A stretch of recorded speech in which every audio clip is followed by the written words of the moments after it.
School shootings. These two words alone are enough to evoke a deep sense of dread and sorrow. They represent a tragic reality that has become all too familiar in our society. The mere mention of these words sends chills down our spines. The shockwaves ripple through communities, leaving an indelible mark on everyone touched by the tragedy. It's a parent's worst nightmare, a community's deepest fear. The loss of innocent lives in a place meant for learning and growth is a wound that never fully heals. The act itself is horrific, leaving behind a trail of shattered lives and a community grappling with unimaginable grief. The aftermath is a haunting silence, broken only by the sobs of those left behind. But what happens after the headlines fade, after the vigils end, after the shooter disappears behind prison walls? The media moves on, but the pain remains. What fate awaits those who commit these heinous acts? These young individuals, forever marked by their actions, enter a world entirely foreign to them, the American prison system. These young individuals, forever marked by their actions, enter a world entirely foreign to them, the American prison system. It's a place where the rules are starkly different, and the consequences of their actions are inescapable. It's a stark contrast to the classrooms and hallways they once knew. The familiar sights and sounds of school life are replaced by the harsh realities of incarceration. Now their lives are defined by concrete walls, steel bars, and the watchful eyes of guards. The freedom they once took for granted is now a distant memory. The journey from school shooter to inmate is a complex one, fraught with unique challenges and dangers at every turn. They must navigate a new world, one that is unforgiving and often brutal. The psychological toll is immense, as they come to terms with their actions and the impact they've had on countless lives.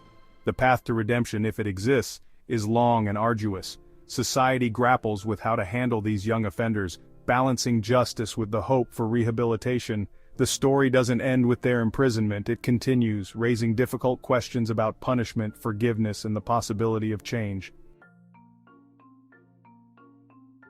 The journey begins with arrest and trial, a moment that marks the end of one chapter and the beginning of another. The courtroom becomes a stage where their fate is decided, often under the watchful eyes of the public. The glare of the media spotlight follows their every move, capturing each moment for the world to see. This intense scrutiny can be overwhelming, adding to the stress and anxiety of the situation. Once convicted, they are processed into the system, a procedure that strips away their personal freedoms. The intake process is thorough and unyielding, designed to ensure that every new inmate is accounted for. Stripped of their identities and assigned a number, they become just another entry in the prison's database. This number will follow them throughout their incarceration, a constant reminder of their new reality. Their clothes are replaced by a uniform, a visual representation of their new reality. This uniform is more than just clothing, it symbolizes the loss of individuality and the imposition of a new identity. As they walk through the prison corridors, the weight of their new existence becomes palpable. The sound of cell doors closing behind them is a stark reminder of their confinement. The initial assessment is critical. This process involves a series of evaluations to determine the inmate's physical and mental health, as well as their potential risk to others. Mental health evaluations are conducted to determine the level of risk they pose, both to themselves and others. These assessments are crucial in deciding the appropriate level of care and supervision required. Their crimes, often driven by anger, isolation, or mental illness, are scrutinized in detail. Understanding the root causes of their actions is essential for their rehabilitation and management within the prison system. These crimes now become their defining characteristic in the eyes of the system. The stigma attached to their offenses can affect their treatment by both staff and fellow inmates. They are classified based on the severity of their offense, their age, and any perceived gang affiliations. This classification process is meticulous, aiming to place inmates in the most suitable environment. Their age and any gang affiliations are taken into account, as these factors can significantly impact their behavior and interactions within the prison. This classification will determine where they are sent and the level of security they require.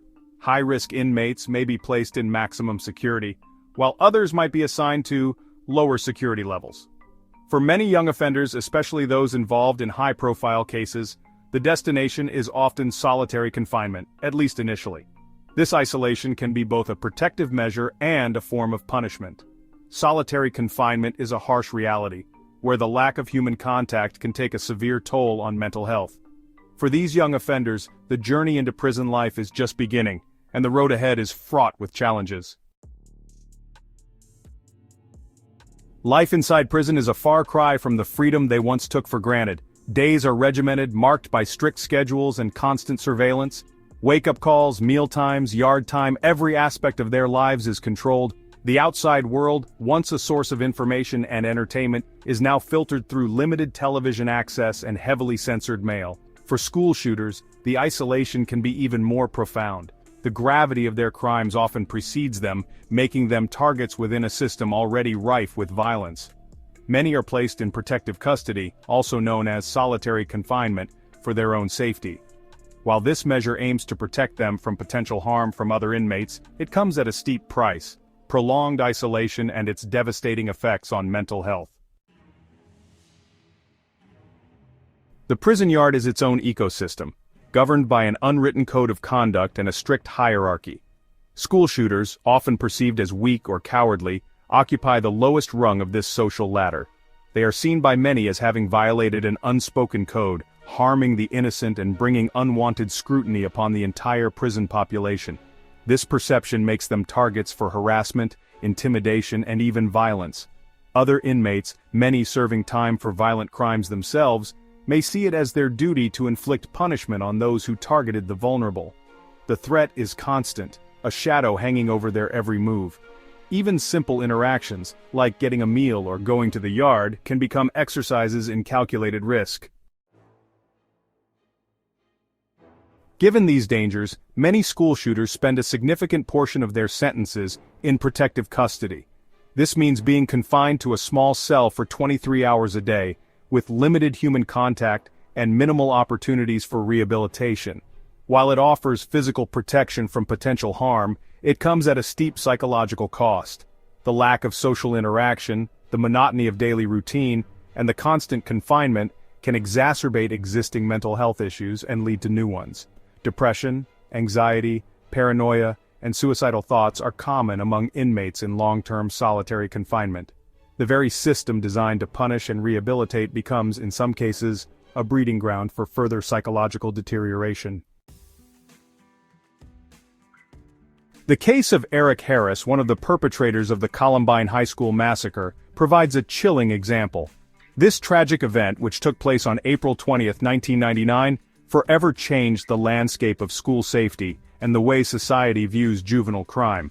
Though Harris took his own life before being apprehended, his writings revealed a disturbed mind consumed by rage and a desire for notoriety. His journals and online posts painted a picture of a young man deeply troubled, grappling with feelings of alienation and anger. These documents have since been studied extensively by psychologists and criminologists, offering a window into the mind of a school shooter. Experts believe that had he survived and been incarcerated, he would have likely spent his life in solitary confinement, both as punishment and a means of protection from other inmates. Solitary confinement, often referred to as the prison within the prison, is a controversial practice, with many arguing it exacerbates mental health issues, rather than addressing them.